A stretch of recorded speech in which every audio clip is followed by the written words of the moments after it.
Have you ever made a great discovery? Maybe you've discovered a fossil at the beach. Maybe you've been down to the park or to the forest and maybe seen some paw prints of an animal that you didn't know lived there. Or maybe you've dug into your family history and you've discovered something interesting about the history of your family. Or you've discovered a hidden talent that you or someone else had. But I have a question for you now. What's the difference between a discovery and an invention? A discovery you find and an invention you make. Could be something you discover that's always been there, could be something that's not been there for very long, but the key thing is that you don't do anything apart from uncovering it. But I think we can sometimes get a little bit confused with these two concepts. I've got a quiz to test you now. Gravity. Is gravity a discovery or an invention? Let's raise our hands. Do we think discovery was found? Or do we think discovery was made? Gravity is a discovery in human terms. It had always existed. Isaac Newton and others worked it out. They wrote it down, but they didn't create it. They didn't invent it. What about the next one? Computers. Are computers a discovery? Or are they an invention? They're an invention. Yes, they've been made by human women. Designed, created, invented. Next one, the wheel.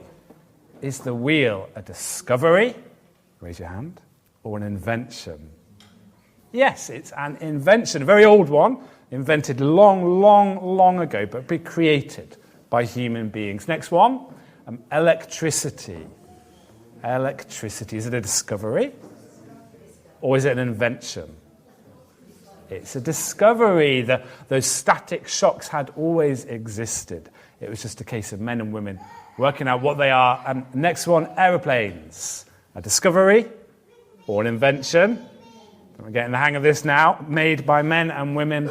The last one, DNA. The code inside us that determines our hair colour, our eye colour, how tall we're going to be, and all sorts of things. Is it a discovery or is it an invention? It's a discovery. It's always been there. I'd like to tell you this morning the story of a discovery that I read about in a book this week. And between 1100 and 1500, that's 500 to 900 years ago, the Inca civilization flourished high up in the Andes Mountains of Peru in South America. But in 1532, Spanish conquistadors invaded the region, ransacked the Inca cities in search of gold, and for 400 years, the Inca cities lay in ruins. But fast forward to a century ago, and Hiram Bingham was a young American professor. Apparently Indiana Jones is based on him. And he was passionate about South American history. And in 1911, he visited Peru. And he came across an old book which told of the downfall of the Incas. So he decided to try to find the ancient Inca city, now known as Machu Picchu. He led a group through the foothills of the Andes. They began to climb. They camped on the land of a local farmer who told them about ruins on the top of a ridge and agreed to take them there. So one cold, drizzly morning, Bingham and this farmer set out and climbed up steep, rocky slopes along narrow mountain paths, over bridges, across great gorges. And at the top of the ridge, they met locals who told them about nearby ruins. And this 11-year-old boy escorted them past overgrown terraces to some white granite walls. And underneath trees and bushes and shrubs, Bingham was amazed to see palaces, temples, terraces, and towers. It was the ancient city of Machu Picchu. And Bingham was amazed by what they had discovered. It was a great discovery. It wasn't an invention. They didn't make it. Someone did back in the past. But they simply discovered this city that had lain there for hundreds of years in ruins. And in the Bible this morning, we're going to read about a great discovery, a brand new discovery, a shocking event in history that no one had seen, and that no one had known about because it had never happened before. But some people say about this that it was just an invention. It was a story made up by Jesus' followers to continue this myth of Jesus. But this was no invention. This was a discovery, an event in history that would change the lives of those who found it and would change the world for centuries to come. There's nothing worse when you've just watched a great episode of your favourite TV show than seeing these 3 words pop up on the screen: to be continued. Now, these days, you can probably just watch the next episode straight away online. But when most of us were younger, you'd have to wait a week, or maybe if it was the end of a series, a whole year to find out what happened next.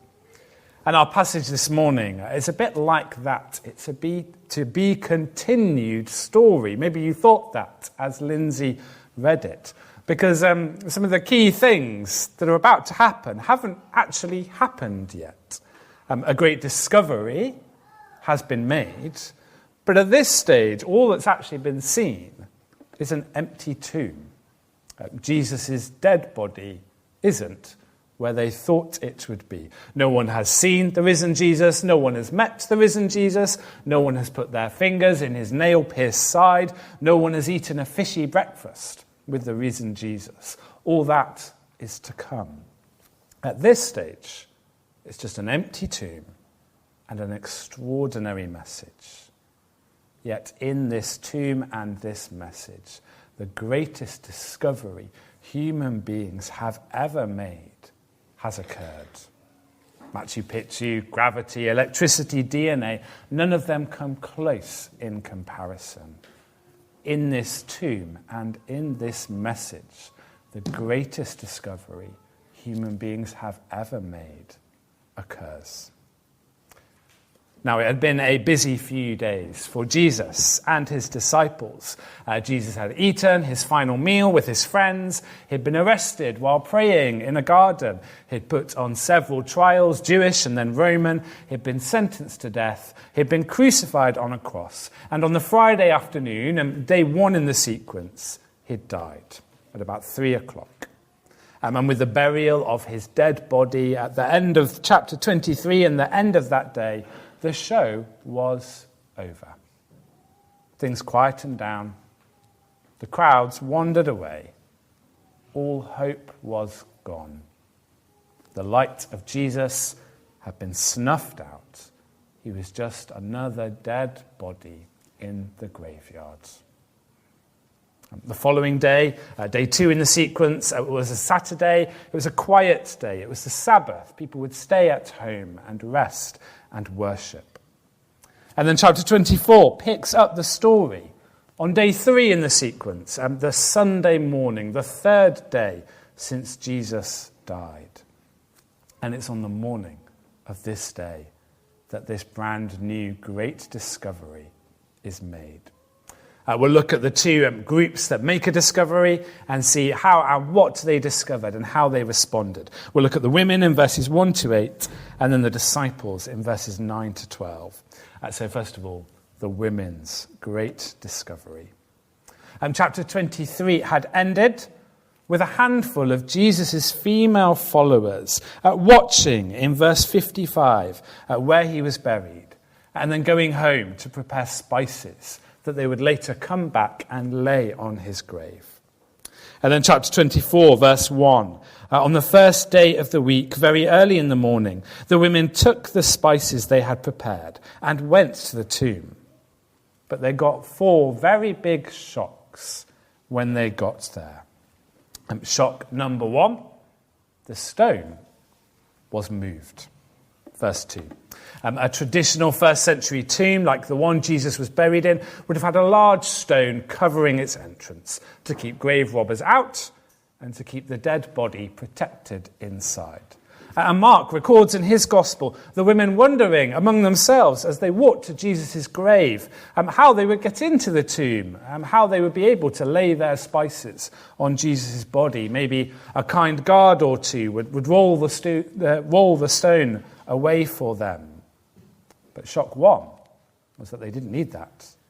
The stone blocking the entrance to the tomb had already been moved. It had been rolled away. But that was just the beginning.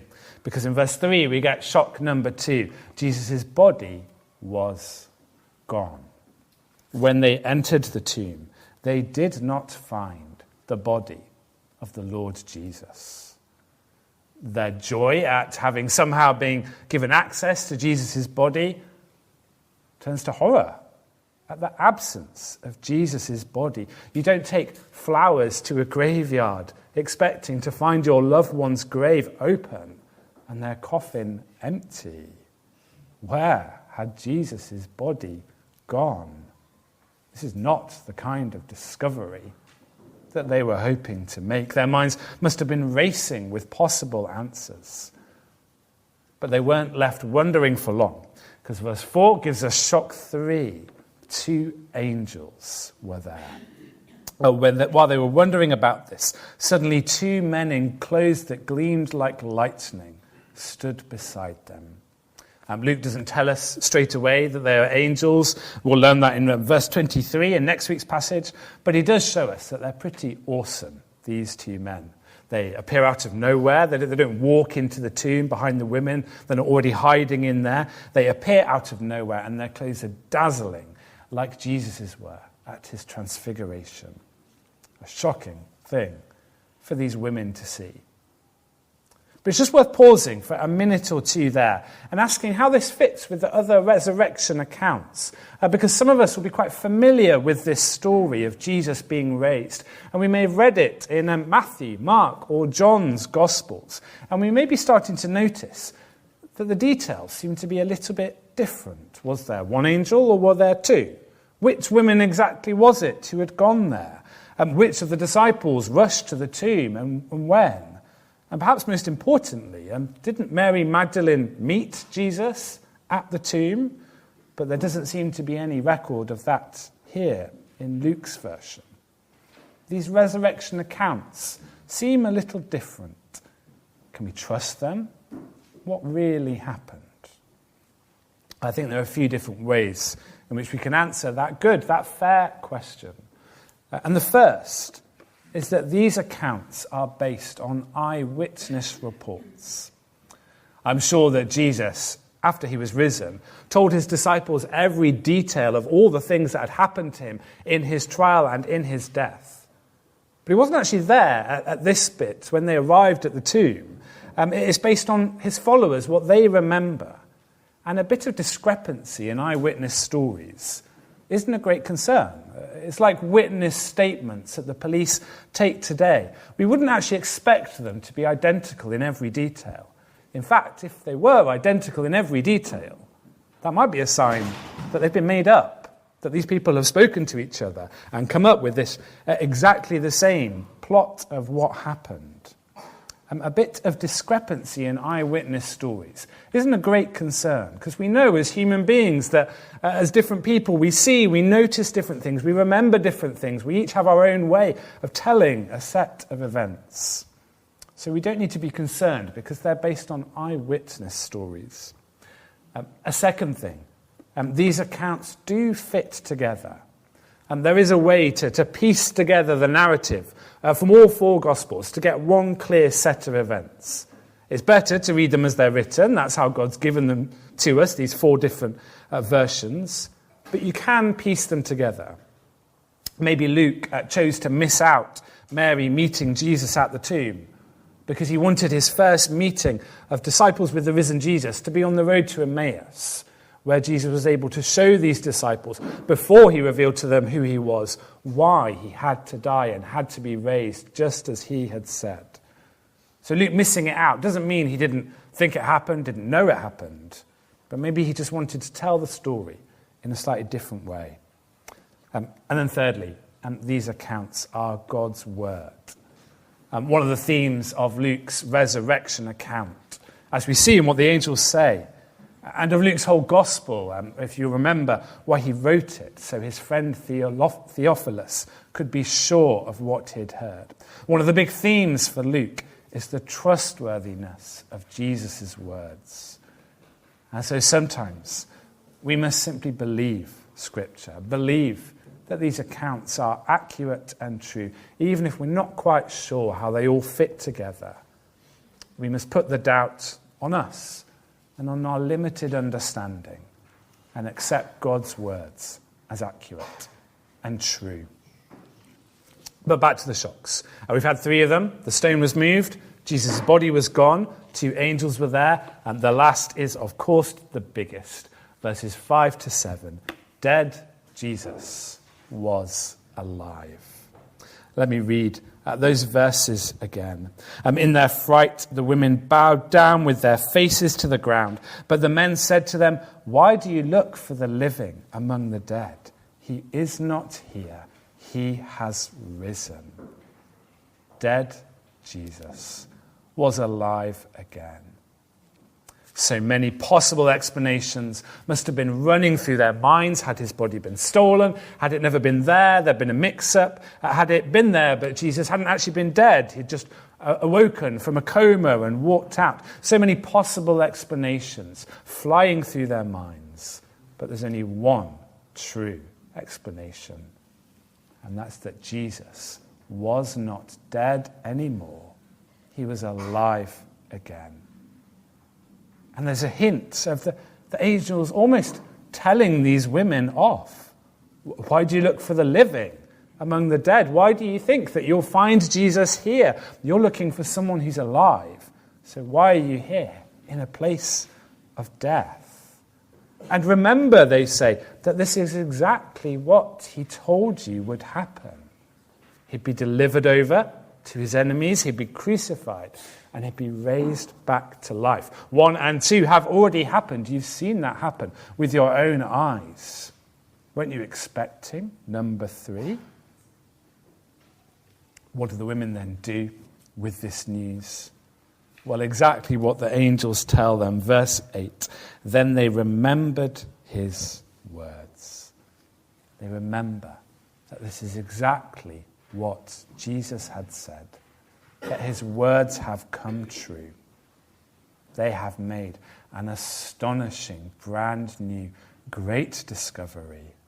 They've discovered an empty tomb, and they've heard the message that Jesus is alive. That's the women. Let's move now to the disciples in verses 9 to 12.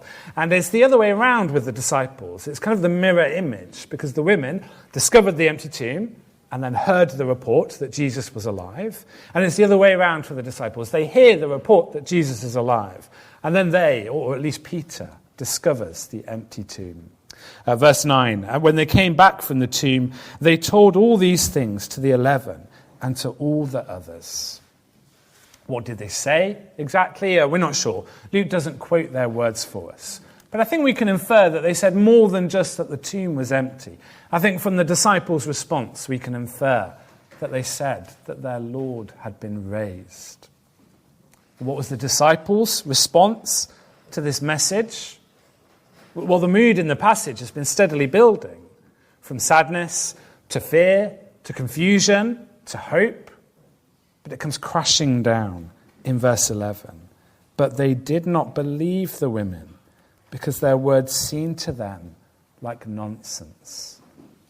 The disciples could not believe this message. It just sounded too ridiculous, too far-fetched, too much like a fairy story, pie in the sky, wishful thinking from Jesus' sad friends. The Greek word that Luke uses that gets translated nonsense in our English Bibles refers to the delirious talk, the delusion of the very sick person. This is unbelievable stuff. They cannot take it seriously that a dead man would rise again. And we can hardly blame them. This isn't the sort of thing that happens. This isn't what we would expect if we went to visit the grave of a loved one. But the passage doesn't end on this note of disbelief. Because Peter, who we last saw in chapter 22, weeping after he had 3 times betrayed his Lord, he wants to check this out for himself. So verse 12, Peter, however, got up and ran to the tomb. Bending over, he saw the strips of linen lying by themselves, and he went away, wondering to himself what had happened. So much that's still not been revealed, that's still not been said, that's still not known. Peter doesn't meet the risen Jesus, he isn't spoken to by angels, but he does discover that the tomb is empty. And that the linen cloths any grave robbers would have taken are still there. And he leaves wondering, marveling, as some translations put it, at what has happened. Does he have saving faith? Not yet, I don't think. Does he believe with his heart, soul, and mind that Jesus lives? I don't think so. Not yet. But he's made the first step. He's on his way, as are the women and the rest of these disciples, to realizing and to believing that Jesus is the Christ who has risen from the grave. And do you believe that? I wonder. We'll consider, if you're here with us in the weeks to come, just what it means as over the rest of this chapter, Jesus will meet with his disciples and explain to them why he had to die and what his resurrection means for them. But for now, for today, for this moment, do you believe in this great discovery? Can you see the proof? Can you see that the Christian faith isn't based just on an idea, a philosophy, a dream, but on a discovery, on an event that happened in history. A discovery that a group of men and women made, that no one has ever been able to deny or disprove, hard as they have tried, and my word, they have tried so very hard over so many centuries. Do you believe in this great discovery? Or will you go on believing against the evidence that Jesus is still dead? And that maybe that no trace of the Incas can now be seen. That a desire to be in its natural place on the ground would be what would make this remote control fall if I were to let it go. Or that magic is what gives static shocks, not electricity. There is evidence here. This is not an invention. It is a discovery. So don't deny the evidence. Don't think that Jesus is still in his grave, but believe this great discovery. A book that really helped me. My copy's a bit tatty now. I've read it a few times. It's called The Case for Christ. It's by journalist Lee Strobel, who set out to disprove Christianity by looking specifically at the events of the cross. And he ended up converting and becoming a Christian based on the evidence he found. There's great books like that one. There's loads of great things online that can help you to look into this further. And if you already believe this, will you not just believe, but wonder at what happened here? Don't let it be all too familiar. Just another Easter rolling round, another bank holiday weekend, another box of an Easter egg to open or a hot cross bun to eat. Don't let it be all too familiar, but wonder, marvel at the greatest discovery human beings have ever made, that Jesus was raised to life.